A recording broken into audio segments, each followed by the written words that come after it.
Hi, my name is Juliana, and I'm going to explain to you just a bit about what it means to use the team approach on a Housing First team.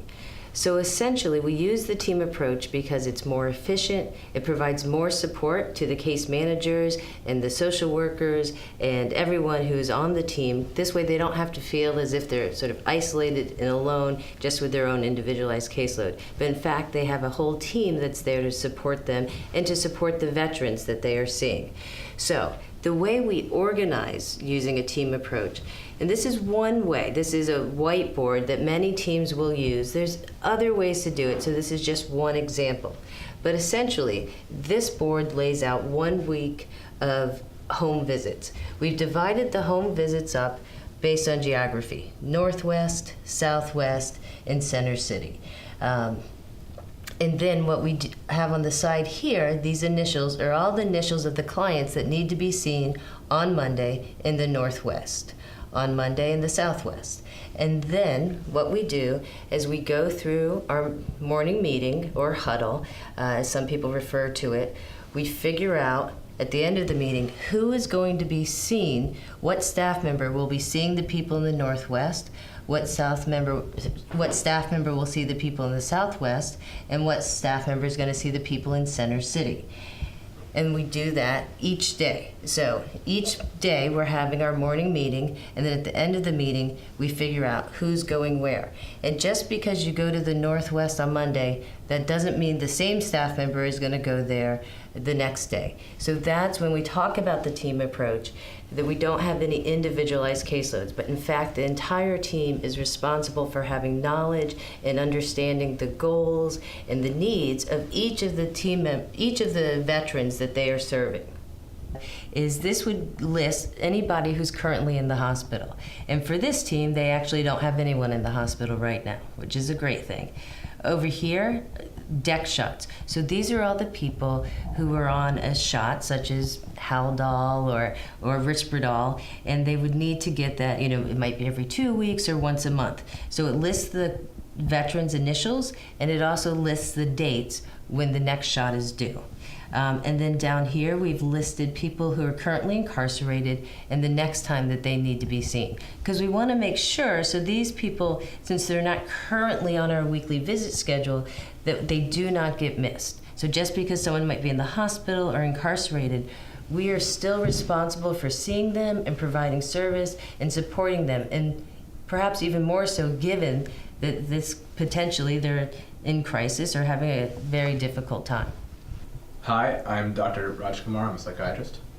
I'm Megan. I'm a nurse. I'm Alexis. I'm a social worker. I'm Barbara. I'm a caseworker.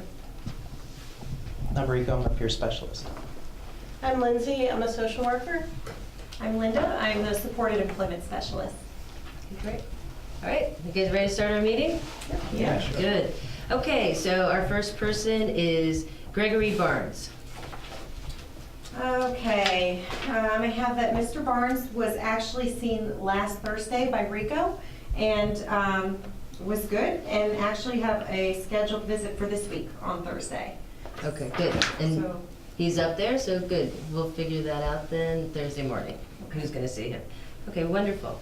All right, our next person is Mr. Jones. okay. Says here, Mr. Jones was seen last week on Wednesday by Megan.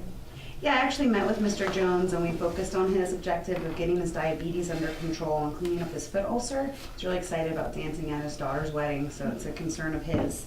So we reviewed his diet and we did a brief shopping trip.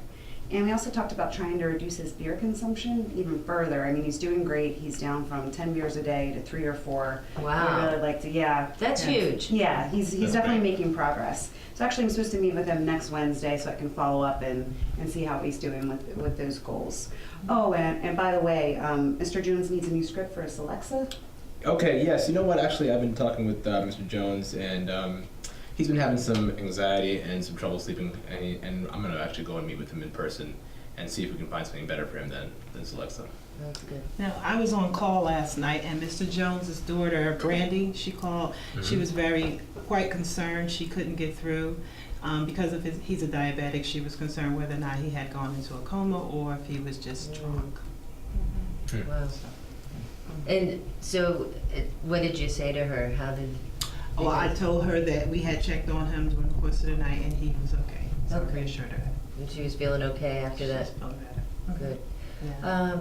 Well, it's probably a good idea for us to go ahead and give Mr. Jones a call and ask him just to encourage him to call his daughter and let him know she was concerned.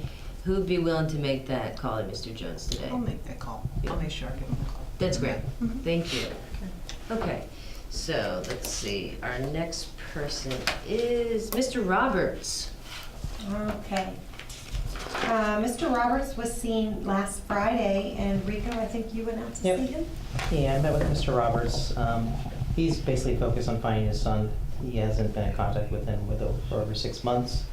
So we find ways to maybe connect with the family to see if he can find his son. We talked about his feelings of excitement and rejection and that whole process and what he needs to think about. And we're supposed to see him next Monday. That's great. Actually, I was in contact with Mr. Roberts and his daughter. I found he has a daughter named Julia. So I'm actually going to reach out to her to see if she has had any connection or communication with Mr. Roberts' son to see if we can try and get that going. Oh, that's wonderful. Yeah, because ever since, like literally after the first 2 weeks of being in housing, this is what his goal has been. And he said to me that now that he has this like safe place that's stable and that he actually has a phone number where people could like leave a message, that he really wants to reconnect with his family and feels a lot of shame about sort of losing contact with them. So it sounds like great work that you all are doing. Okay, excellent. So let's keep moving because we don't have a lot of time here. Paula Campbell. Yeah, I saw Paula on Monday. You know what, I'm really concerned about her. It seems like she's struggling. I found out she and her boyfriend just broke up, and her mother might be facing eviction. She's been saying a lot of things, sound like she might be at a breaking point. Okay. It doesn't sound like she's suicidal, but she's had a history of suicide, and I'm really worried about her. A very significant history of suicide. Yeah, and we so- need to up these visits. I'm really concerned. I think her drinking has increased. I saw a lot of empty bottles in her apartment. Okay, which is another Today. risk factor. Yeah. So let's. Actually, I'm headed out that way today. I can go see Paula. Her and I have built quite a strong relationship, so I'll head out there today. That would be Great. great. Yeah, because you're going to the Southwest, right? Correct. Yeah. Brett, can you put that up there? Sure, I can add that. Okay. Excellent. All right. That's great. Great. All right. Good work. Anything? You know what? Before you go out there, why don't Lindsay and you, we'll get together and just sort of talk about, what we should do, a little bit of a mini crisis plan, and then once you get there, why don't you give me a call